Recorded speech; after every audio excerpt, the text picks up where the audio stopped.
चलिए अभी तक हम 5 क्वेश्चन इसके सॉल्व कर चुके हैं। अब इसके बाद छठवां क्वेश्चन सॉल्व करते हैं। प्रश्नावली 4.1 का छठवां क्वेश्चन में लिखा हुआ है x² प्लस 3x प्लस 1 बराबर x माइनस 2 की घात 2। ये क्वेश्चन लिखा हुआ है अपना, ठीक है। चलिए इसको हल करते हैं।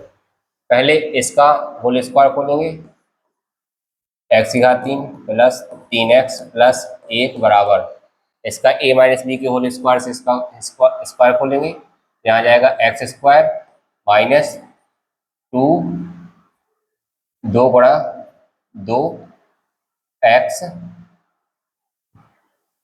2 गुणा x गुणा 2 प्लस 2 का स्क्वायर। यहाँ से हो जाएगा ये x की घात 2 प्लस 3x प्लस 1 बराबर x² माइनस 4x प्लस 2 दूनी 4।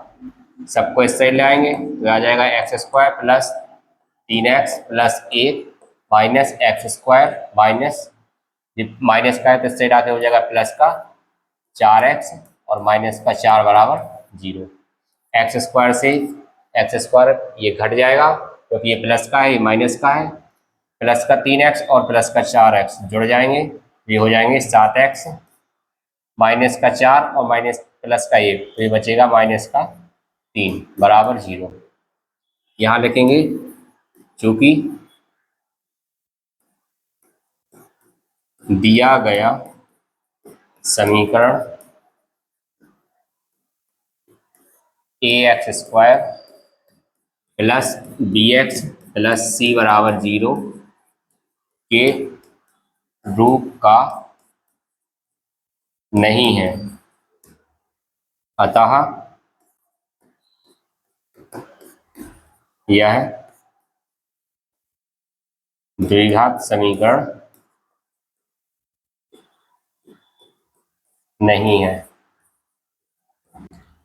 क्योंकि इस समीकरण की सबसे बड़ी घात 1 की है, यदि इसकी सबसे बड़ी घात 2 की होती तो यह द्विघात समीकरण होता। चलिए इसको लिख लीजिए, अगला करते हैं।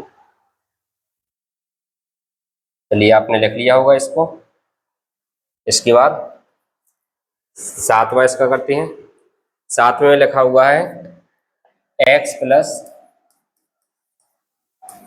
प्लस 2 की घात 3, यहाँ पे पूरे की घात 3 है, बराबर 2x x² माइनस 1। चलिए इसको हल करते हैं अभी। यहाँ से x प्लस 2 की घात 3 लिखा हुआ है तो इसको a प्लस b की घात 3 के फॉर्मूले से खोलेंगे। यहाँ जाएगा x की घात 3 प्लस 2 की घात 3 प्लस 3x स्क्वायर गुणा 2 प्लस 3 गुणा x गुणा 2 की घात 2 बराबर इसका इसमें गुणा हो जाएगा तो 2x की घात 3 और इसमें होगा तो 2x। यदि आप चाहें तो यहाँ पे कोष्टक में लिख भी सकते हैं कि चूंकि a प्लस बी की होल क्यूब बराबर a की घात 3 प्लस b की घात 3 plus 3a² b plus 3ab², ये इसकी सरसंख्या होती है। तो आप चाहें तो इसको भी लिख सकते हैं, ठीक है। फिर इसके बाद इसको आगे हल करेंगे तो यहाँ से आ जाएगा ये x² की घात 3 प्लस 2 का 3 बार गुणा होगा, 2 की घात 3 लगी है इसलिए 2 गुणा 2 गुणा 2 तो 2 दूनी 4, 4 दूनी 8, ये 8 आ जाएगा। यहाँ लिख देंगे 8 प्लस 3 दूनी 6x², यहाँ 2 का पहले स्क्वायर होगा, 2 दूनी 4 और 4 थी 12 तो 12x बराबर ये उस साइड थे बराबर, तो इनको भी इस साइड ले आओ यहीं पे। ये प्लस का इस साइड आके हो जाएगा माइनस का 2x3, माइनस का था इसलिए प्लस का हो जाएगा 2x, और बराबर में बचेगा इसका 0। यहाँ से x3 ये है, x3 ये है, तो 2x ये माइनस का है और यहाँ पे ये प्लस का है, तो यहाँ से घट जाएगा तो बचेगा माइनस का x3, फिर इसके बाद 6 है, दो की घात वाला 6x², फिर यहाँ पे x वाला केवल 12 है और 2 है, तो दोनों प्लस के इसलिए जुड़ जाएंगे, 12 तो 14x, 8 बचा है तो प्लस का ये 8 बराबर 0। अब यहाँ देखिए इसकी सबसे बड़ी घात 3 है, इसलिए ये त्रिघात बहुपद है, लेकिन हमें बोला गया था कि इसमें कौन सी द्विघात बहुपद है। यहाँ लिखेंगे हम, चूंकि दिया गया बहुपद, दिया गया, या फिर इसको लिखो द्विघात, दिया गया समीकरण ax² plus bx plus c बराबर 0 के रूप का नहीं है, अतः यह द्विघात समीकरण नहीं है। चलिए इसको लिख लीजिए आप। अब इसके आगे का क्वेश्चन लिखा हुआ है इसमें 8वां, x3। चलिए यहाँ पे लिखते हैं 8वां question, x3 minus 4x² minus x plus 1 बराबर x माइनस 2 की घात 3। चलिए इसको हल करते हैं, इसमें ही वही फॉर्मूला लग जाएगा, उसमें x plus a plus B की होल पावर 3 का लगाया था, इसमें a माइनस बी की होल पावर 3 का सूत्र लगाएंगे। ऐसे आ जाएगा x3 minus 4x² minus x plus 1, इसमें सूत्र लगाएंगे तो हो जाएगा ये बराबर x3 माइनस 2 की घात 3 माइनस 2 गुणा x2 गुणा 2 प्लस, सॉरी यहाँ पे 2 नहीं आता है, 3x² गुणा 2, फिर आएगा प्लस 3x गुणा 2 की घात 2, बस इनका गुणा कर दो, यहाँ आ जाएगा x3 minus 4x² minus x plus 1 बराबर के उस साइड का सब इस साइड लाएंगे तो ये हो जाएगा माइनस का x3। यहाँ से एक बार अभी इसको यहीं पे सॉल्व कर दूं पहले, x3 यहाँ से 2 का गुणा 3 बार करेंगे, 2 गुणा 2 गुणा 2, ये हो जाएगा 2 दूनी 4 दूनी 8 माइनस 3 दूनी 6 x², इसका होता 2 दूनी 4, 4 × 12 प्लस का 12x। अब इनको इस साइड ले आओ सबको एक साथ, यहाँ आ जाएगा x3 minus 4x² minus x plus 1, इस साइड आएगा प्लस का है 3x3, तो ये हो जाएगा माइनस का x3, ये हो जाएगा प्लस का 8, ये प्लस का 6x², ये हो जाएगा माइनस का 12x, और बराबर में कुछ नहीं बचेगा तो हो जाएगा 0। ठीक है, अब यहाँ पे माइनस, ये प्लस का x3 है, ये माइनस का x3, इसलिए दोनों घट के हो जाएंगे 0। फिर यहाँ पे लिखा x का स्क्वायर यानी 4x² माइनस का, और ये लिखा है प्लस का 6x², तो 6x² में से 4x² घट जाएगा तो बचेगा ये 2x²। अब यहाँ पे x लिखा है माइनस का और यहाँ पे लिखा है 12 माइनस का, तो 12 और 1 माइनस का 13x हो जाएगा, प्लस का 8 जो कहते हैं आएगा, और बराबर में 0। अब यहाँ देखो इसमें सबसे बड़ी घात 2 की है, इसलिए यह द्विघात समीकरण हो जाएगा। यहाँ लिख दीजिए, क्योंकि दिया गया समीकरण A X square plus B X plus C बराबर 0 के रूट का है, अतः यह द्विघात समीकरण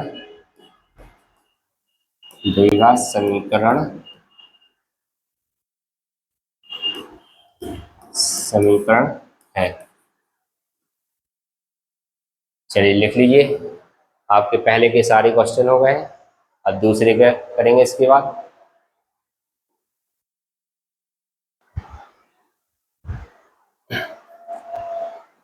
चलिए हम इसी प्रश्नावली के अब दूसरे का पहला क्वेश्चन सॉल्व करते हैं। प्रश्न क्या लिखा हुआ है कि निम्नलिखित स्थितियों को द्विघात समीकरणों के रूप में निरूपित कीजिए। तो इसको केवल द्विघात समीकरणों के रूप में निरूपित करना है। इसमें बुक के अनुसार तो हमें केवल निरूपित ही करना है, लेकिन जो हमारी परीक्षा में पूछी जाती हैं इनके हल पूर्णतः पूछे जाते हैं। जैसे इसमें लिखा है कि लंबाई और चौड़ाई ज्ञात करनी है, तो इसमें जब पेपर में आएगा तो इसमें लंबाई और चौड़ाई ज्ञात करने के लिए पूछा जाता है, और यह 4 नंबर का प्रश्न आता है आपकी परीक्षा में। ठीक है, चलिए इसको हल करते हैं हम। यहाँ लिखेंगे हल।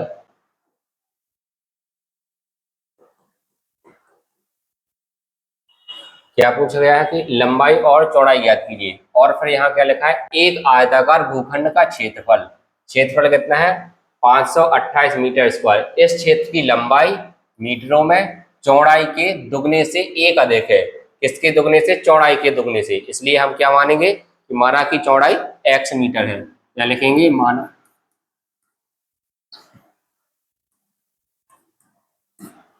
माना की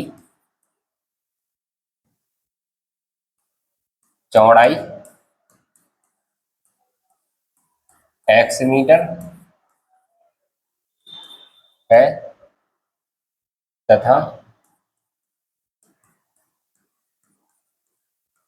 लंबाई कितनी है? चौड़ाई के दुगने से एक अधिक। दुगने है तो यहाँ पे हो जाएगा 2x, उससे भी एक ज्यादा है तो इसलिए इसमें एक जोड़ देंगे और यहाँ लिख देंगे मीटर। ठीक, इसके बाद लिखेंगे प्रश्न अनुसार क्या बोला गया है कि आयताकार भूखंड का क्षेत्रफल। क्या लिखेंगे? आयताकार भूखंड का क्षेत्रफल। आयताकार भूखंड का क्षेत्रफल मतलब हमें आयत का क्षेत्रफल ज्ञात करना है।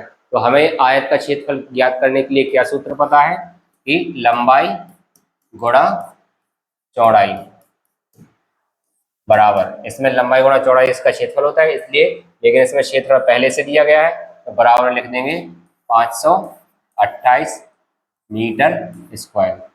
अब यहाँ पे लंबाई और चौड़ाई की यहाँ से मान रखेंगे तो आ जाएगा x गुणा कोष्टक 2x प्लस 1 बराबर 528।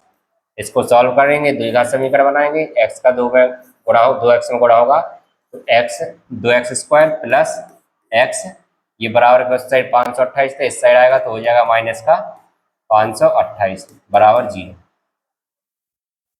इसको थोड़ा ऊपर कर देते हैं। अब यहाँ पे हमें ऐसी दो संख्याएं सोचना है कि 528 और 2 का गुणा करने पर कितना आता है? 28 दूनी 56, 1056। मतलब ऐसी दो संख्याओं को बताना है कि गुणा करने पर उनका आंसर कितना है 256, और जोड़ें या घटाएं तो आना चाहिए 1। तो ये तो हमें पता है कि जोड़ने से तो आएगा नहीं, इसका मतलब है कि घटाने से ही आएगा। और यहाँ पे आंसर जो जोड़ने घटाने वाला है बीच का, तो वो दिया गया है प्लस में। इससे पता लगता है कि बड़ी संख्या का एक होनी चाहिए प्लस की।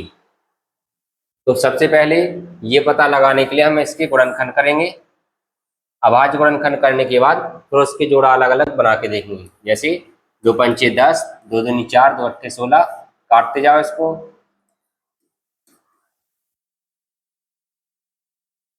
तो ये कट जाएगा 2 से, 2 एकम 2, 2 तीन 6, 2 दूनी 4, 2 से अभी कटता जाएगा, 2 छंग 12, 2 छंग 12, और 2 से कटेगा, 2 तीन 6, 2 तीन 6, 3 से कट जाएगा ये, 3 एकम 3, 3 एकम 3, और 11 से कट जाएगा, 11 एकम 11। अब यहाँ से बनाना है हमें जोड़े। देखो यहाँ से जैसे हमने सोचा कि 2 दूनी 4, 4 दूनी 8, 8 दूनी 16, 16 दूनी 32, और यहाँ से आ जाएगा 11×3 = 33, मतलब एक संख्या 32 होगी और एक 33। यहाँ से लिख लेंगे हम 2x² प्लस का 33x, क्योंकि हमें आंसर चाहिए किसका, प्लस का, इसलिए यहाँ लिखेंगे 33x माइनस का 32x।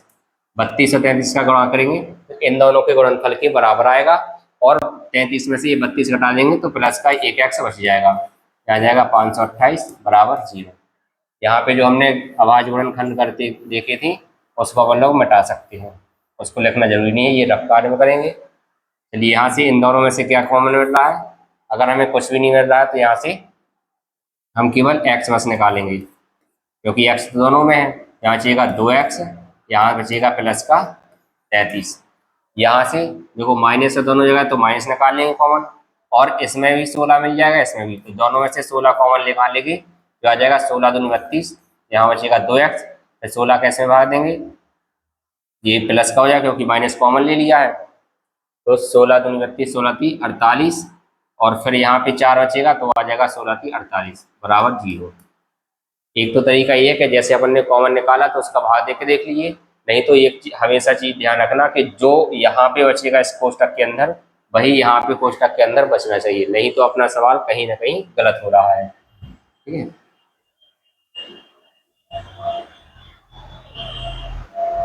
इसको बड़ा करिए थोड़ा, 1 मिनट। चलिए इसको और आगे हल करेंगे तो 2x + 33 ये अलग कॉमन आ जाएगा, यहाँ से बचेगा x माइनस का 16 बराबर 0। यहाँ से आ जाएगा 2x + 33 बराबर 0 या x माइनस 16 बराबर 0। यहाँ से आ जाएगा 2x बराबर 33, ये माइनस का हो जाएगा, x बराबर माइनस का 33/2, और यहाँ पे क्या चल रहा था, x बराबर ये उस चल जाएगा तो हो जाएगा प्लस का 16। अब यहाँ देखिए ये कभी भी लंबाई चौड़ाई माइनस की तो आएगी नहीं, इसलिए यहाँ पे लिख देंगे संभव नहीं, संभव नहीं। तो यहाँ लेंगे x बराबर 16 लेने पर। यहाँ पे देखिए हमने इसकी लंबाई क्या मानी थी, इसकी चौड़ाई मानी थी x और लंबाई थी 2x + 1। क्या लिख देंगे, अतः लंबाई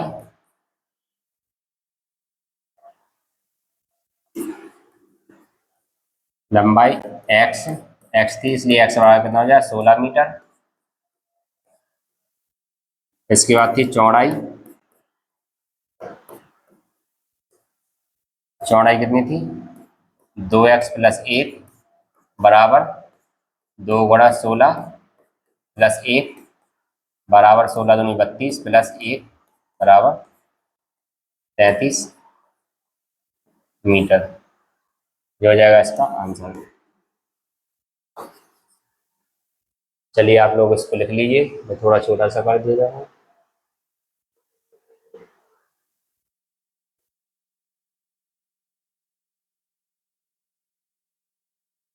चलिए लिख लीजिए इसको। अब हम इसका दूसरा क्वेश्चन सॉल्व करेंगे। चलिए दूसरे क्वेश्चन में क्या लिखा हुआ है कि दो क्रमागत धनात्मक पूर्णांकों का गुणनफल 306 है, हमें पूर्णांक ज्ञात करना है। तो यहाँ पे हल लिखेंगे, हल दूसरा सबसे पहले लिखेंगे वही, माना कि दो क्रमागत, इसमें क्रमागत बोला ना इसलिए लिखेंगे दो क्रमागत धनात्मक पूर्णांक x और x + 1 है। देखिए धनात्मक पूर्णांक का मतलब होता है जैसे 1 2 3 4 अनंत तक संख्याएं, और उसमें लिखा है लेकिन क्रमागत, क्रमागत का मतलब होता है कि अगर जैसे हमने 5 लिया तो इसकी क्रमागत क्या आएगा 6, 10 लिया तो इसका क्रमागत 11, 12 लिया तो 13। इसके मतलब होता है कि जितना पूर्णांक लिया है उसमें क्या जोड़ना है, एक जोड़ दीजिए, तो उसका अगला पूर्णांक हमें प्राप्त होता है। इसलिए हमने इसको क्या माना है कि माना कि दो क्रमांक धनात्मक पूर्णांक कौन कौन से, एक x है और एक है x प्लस 1। इसके बाद देखेंगे हम प्रश्न अनुसार क्या बोला गया है। इसमें बोला गया कि दो धनात्मक पूर्णांकों का गुणनफल, तो इनका गुणनफल कितना दिया है 306। मतलब यहाँ पे लिखेंगे हम x गुणा x प्लस 1, तो इसका जो गुणनफल आएगा वो कितना आना था इसमें 306। इसको फिर से द्विघात समीकरण की तरह सॉल्व करेंगे। x का x में गुणा हो तो x स्क्वायर प्लस x बराबर 306। इसको इससे ले आओ तो हो जाएगा x square plus x plus, और ये प्लस का है तो इससे जाके हो जाएगा माइनस का 306 बराबर 0।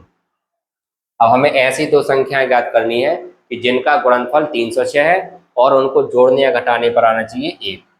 चलिए यहाँ पे 306 के फिर से गुणनखंड करके देखेंगे। गुणनखंड करेंगे तो हमें पता लग जाता है कि कौन सी संख्या इसकी आएगी। 306 में सबसे पहले 2 का भाग देंगे, 2 एकम 2, 2 पंचे 10, 2 तीन 6, ऐसे ही देते जाएंगे। अब देखो इसमें 2 का भाग तो जाएगा नहीं, हम देंगे 3 का भाग, 3 पाँचे 15, 3 एकम 3, फिर इसमें 3 का फिर चला जाएगा, 3 सात 1, सॉरी 3 एकम 3 और 3 सात 21, फिर जाएगा इसमें 17 एकम 17। यहाँ से देखो 2 तीन 6, 6 दूनी 12, 2 तीन 6, 2 तीन 6, 6 तीन 18, 3 है ना इसमें, यहाँ आ जाएगा। यहाँ से पता लग गया कि हमें यदि x square plus 18x minus 17x, यदि हम 18x में से 17x घटाएंगे तो हमें क्या बचेगा 1x, और 18 और 17 का गुणा करेंगे तो आ जाएगा माइनस का 306। तो यहाँ लिख देंगे 306 बराबर 0। इन दोनों में से कॉमन लेंगे, इसको मिटा दीजिए, इसकी जरूरत नहीं है। यहाँ से x कॉमन लेंगे तो यहाँ बचेगा x प्लस का 18, यहाँ से माइनस का 17 कॉमन लेंगे तो यहाँ बचेगा x, 17 का इसमें भाग देंगे तो यह जगह माइनस कॉमन लीजिए, इसलिए बीच में हो जाएगा प्लस का, यहाँ आएगा 17 एकम 17, इसमें से बचेगा 30 में से 17 जाएंगे तो बचेगा 13, और 17 अट्ठे 136 बराबर 0। इन दोनों में से x प्लस 18 कॉमन ले लेंगे, यहाँ बचेगा x माइनस का 17 बराबर 0। अब यहाँ से x प्लस 18 बराबर 0 या x माइनस 17 बराबर 0, यहाँ से लेंगे x बराबर, ये वो सही जाएगा तो माइनस का 18 हो जाएगा, या x बराबर ये उससे जाएगा तो हो जाएगा प्लस का 17। अब देखिए यहाँ पे हमें क्या बोला गया था, धनात्मक पूर्णांक, और ये तो माइनस का है, या इसके नीचे लिख देंगे यहाँ पे संभव नहीं, संभव नहीं है, ठीक है। इसलिए क्या लेंगे हम x बराबर 17 लेने पर। चलिए यहाँ बगल में लिख देते हैं, एक लाइन खींच के क्या लिख देंगे, x बराबर 17 लेने पर क्या लिख देंगे, अतः क्रमागत धनात्मक पूर्णांक x लिया था पहला, तो x बराबर कितना हो जाएगा 17, और दूसरा क्या लिया था, दूसरा था x प्लस 1, यह आ जाएगा बराबर 17 प्लस 1 यानी 18। ये दोनों इसके आंसर हो जाएंगे 17 और 18।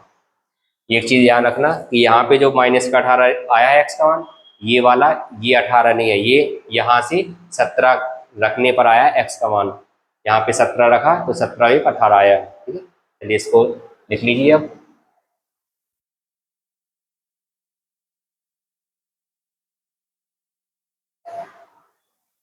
चलिए अब इसका तीसरा क्वेश्चन हल करते हैं। जो अभी हमने दूसरा क्वेश्चन हल किया है ये बहुत बार आपके बोर्ड एग्जाम में आ चुका है, इसलिए इसकी ज़्यादा आने की संभावना है।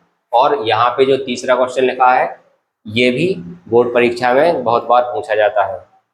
चलिए तो इसको हल करते हैं। क्या लिखा है इसमें, रोहन की माँ उससे 26 वर्ष बड़ी है, उसकी आयु का गुणनफल अब से 3 वर्ष पश्चात 360 हो जाएगी, हमें रोहन की वर्तमान आयु ज्ञात करनी है। तो यहाँ इसको भी उसी तरह से हल करेंगे।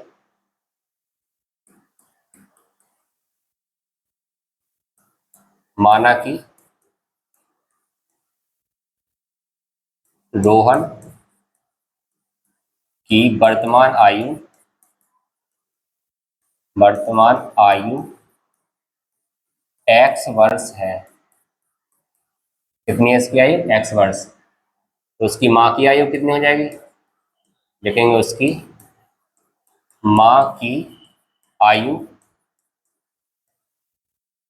कितनी हो जाएगी, 26 वर्ष बड़ी है उसकी माँ। यहाँ क्या हो जाएगी, x प्लस 26, क्योंकि रोहन x वर्ष का है और उसकी माँ उससे 26 वर्ष बड़ी है, तो कितनी हो जाएगी उसकी माँ की आयु, x प्लस 26, मतलब जितनी रोहन की है उसमें 26 जोड़ दिया। ठीक है, यहाँ हो जाएगी वर्ष है। अब इसके बाद प्रश्न अनुसार क्या लिखा है, उनकी आयु का गुणनफल अब से 3 वर्ष पश्चात, 3 वर्ष बाद बोला है ना, तो मतलब वर्तमान आयु में 3 जोड़ना पड़ेगा। तो यहाँ पे देखिए, इसके बाद देखेंगे यहाँ पे प्रश्न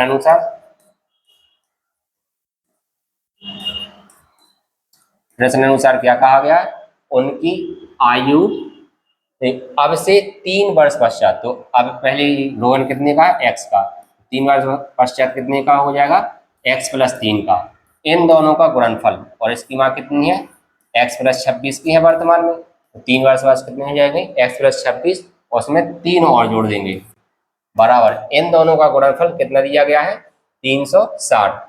या लिख देंगे हम 360। चलिए यहाँ पे एक बार थोड़ा सॉल्व करते हैं इसको, x प्लस 3, ये हो जाएगा x प्लस 26 और 3 29 बराबर 360।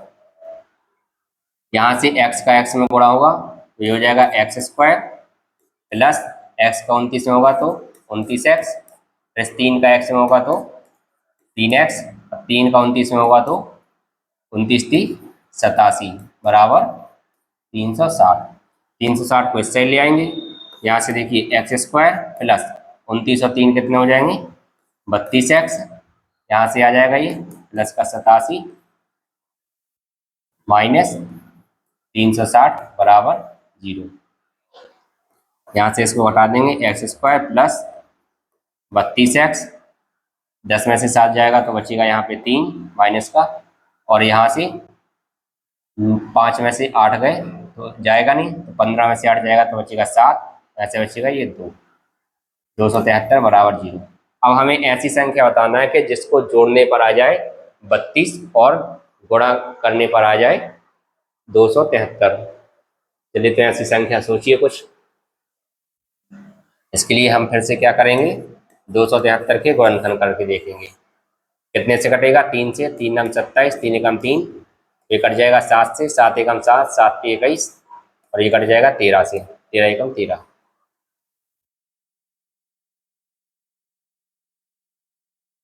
चलिए इनका गुणा करते हैं। देखिए यहाँ पे 13 थी 39, और 39 में से 7 घटाएंगे तो कितना बचेगा, ये 32। इसको लिखेंगे ऐसे एक्स स्क्वायर प्लस, क्योंकि आंसर प्लस का है इसलिए बड़ी संख्या लेंगे हम प्लस की, 13 थी यानी 39x माइनस 7x माइनस 273 बराबर 0। चलिए इसको साइड में करके थोड़ा सा वहाँ लिखते हैं।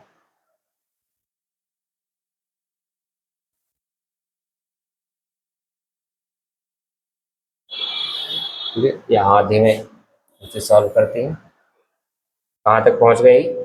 अब देखो यहाँ से इन दोनों से कॉमन भी अभी यहीं पे ले लीजिए, x कॉमन लेंगे तो यहाँ बचेगा x प्लस 39, और यहाँ से लेंगे माइनस का 7 कॉमन तो यहाँ बचेगा x, माइनस कॉमन लिया तो ये हो जाएगा प्लस 7 का इसमें भाग दो कितना बचेगा, 7 21 और 7 नम 63, तो ये बचेगा 39 बराबर 0। अब इन दोनों में x प्लस 39 दोनों में फिर से कॉमन आ जाएगा, यहाँ जाएगा x प्लस 39, यहाँ बचेगा, यहाँ से बचेगा x और यहाँ से बचेगा माइनस का 7, यहाँ हो जाएगा x माइनस 7 बराबर 0। यहाँ से लिखेंगे हम x प्लस 39 बराबर 0 या x माइनस 7 बराबर 0। यहाँ से आ जाएगा x बराबर माइनस का 39 या x बराबर 7। देखिए अब किसी की भी आयु माइनस में तो हो नहीं सकती है, क्योंकि वो आज ही जन्मा है तो 0 वर्ष का होगा, फिर धीरे धीरे बढ़ेगा तो 1 वर्ष 2 वर्ष 5 वर्ष बढ़ता जाएगा। इसलिए यहाँ पे इसको लिख देंगे कि यह संभव नहीं, संभव नहीं। इसलिए x बराबर 7 लेने पर, जैसे ही x बराबर 7 लेंगे तो यहाँ पे क्या पूछा था, रोहन की वर्तमान आयु, यहाँ लिख देंगे अतः रोहन की वर्तमान आयु, उसकी x माना था ना वर्तमान आयु, यहाँ पे यहाँ आ जाएगा x बराबर 7 वर्ष है। मतलब रोहन की वर्तमान आयु कितनी हो जाएगी, 7 वर्ष। अगर पूछा जाता है उसकी माँ की आयु कितनी है, तो यहाँ पे x की जगह पे 7 लिखते और 26 जोड़ देते, तो उसका आंसर आ जाता 33 वर्ष। ठीक है, चलिए इसको लिख लीजिए। इसका लास्ट क्वेश्चन करेंगे अब। इस प्रश्नावली का लास्ट क्वेश्चन है, एक रेलगाड़ी 480 किलोमीटर की दूरी समान चाल से तय करती है। मतलब 480 किलोमीटर की दूरी एक नियत चाल से तय करती है। ठीक है, इसकी चाल 8 किलोमीटर प्रति घंटे कम कर दी जाती है। देखिए यदि हम चाल को कम करते हैं तो हमें समय ज़्यादा लगता है। ठीक है, कम होती तो वह उसी दूरी को तय करने में 3 घंटे अधिक। देखिए हमने अभी बताया था ना कि समय ज़्यादा लगता है, तो यहाँ पे क्या बताया उन्होंने कि 3 घंटे अधिक लेती है। हमें रेलगाड़ी की चाल ज्ञात करनी है। चलिए इसको हल करते हैं। इसी तरह आसानी से इसको भी हल कर लेंगे। सबसे पहले लिखेंगे माना कि रेलगाड़ी की चाल x किलोमीटर प्रति घंटे, चाहे इसको हिंदी में लिख दो थोड़ा, किलोमीटर प्रति घंटा है। ठीक है, अब इसके बाद हम इसमें समय बराबर क्या होता है, समय बराबर दूरी बटी चाल, इस वाले सूत्र का उपयोग करेंगे। और यहाँ पे कुल दूरी कितनी दी गई है, कुल दूरी बराबर 480 किलोमीटर। ठीक है, इसके बाद हम प्रश्नानुसार करेंगे। प्रश्नानुसार क्या कहा गया है कि यदि वह इसकी चाल 8 किलोमीटर प्रति घंटे कम कर दी जाती है तो उसी दूरी को तय करने में कितने 3 घंटे अधिक लगते हैं। मतलब वह जितनी चाल से चल रही होगी, जैसे 480 किलोमीटर की दूरी को हम x की चाल से चल रहे होंगे तो जितना समय लगेगा उसमें से यदि हम x में से उसकी चाल को 8 किलोमीटर प्रति घंटे कम कर देते हैं तो इन दोनों का अंतर जो होगा वो किसके बराबर होगा, 3 घंटे के बराबर। यहाँ से देखिए ये बाद वाली चाल है और ये पहले वाली चाल है। यदि हम बाद वाली चाल में से पहले वाली चाल स्पीड चाल की हटाएंगे तो यहाँ पे कितना समय आएगा हमारा, 3 घंटे एक्स्ट्रा, तो वहाँ पे लिख दिया हमने 3 घंटे। ठीक है, चलिए इसको अब हल करते हैं। इन दोनों का पहले एलसीएम लेंगे। यहाँ से आ जाएगा एलसीएम x माइनस का 8 और ये आ जाएगा x। अब यहाँ से 3 गुणा कर देंगे, x का 480 में होगा, यहाँ से हो जाएगा ये 480x, इसका इसमें होगा तो ये हो जाएगा माइनस का 480 कोष्टक x माइनस का 8, ये बराबर में 3। यहाँ से इसका गुणा कर लेंगे। चलिए पहले ऊपर का गुणा करते हैं, 480 x माइनस 480 का इसमें होगा तो यहाँ पे आ जाएगा ये 480x, माइनस का माइनस के साथ होगा तो ये प्लस का हो जाएगा, और 8 में गुणा होगा तो यहाँ से 8 का गुणा कर दो चाहे इस साइड से, 0, 8 का गुणा 0 में करेंगे तो 0, 8 नहीं है 64 की 4, हासिल की बचेंगे इसमें 6, 8 चौको 32, 32 और 6 38। ठीक है। यहाँ क्या हो जाएगा, x का गुणा होगा तो यहाँ से आ जाएगा ये एक्स स्क्वायर, एक्स का -8 होगा तो -8x, और बराबर में ये 3। ये दोनों घट के 0 हो जाएंगे। चलिए तो यहाँ क्या बचेगा, 3840 बराबर, इसका तृतीयक गुणा होगा तो यहाँ आ जाएगा 3x², तो 3 का 8 के साथ होगा तो माइनस का 3 24x। चलिए अब इसको थोड़ा इस साइड खिसकाते हैं। ठीक,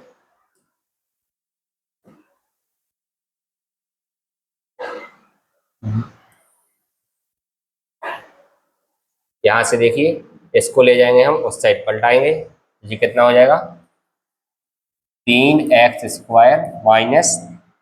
24x, और ये माइनस का हो जाएगा क्योंकि ये 3840 3840 बराबर 0।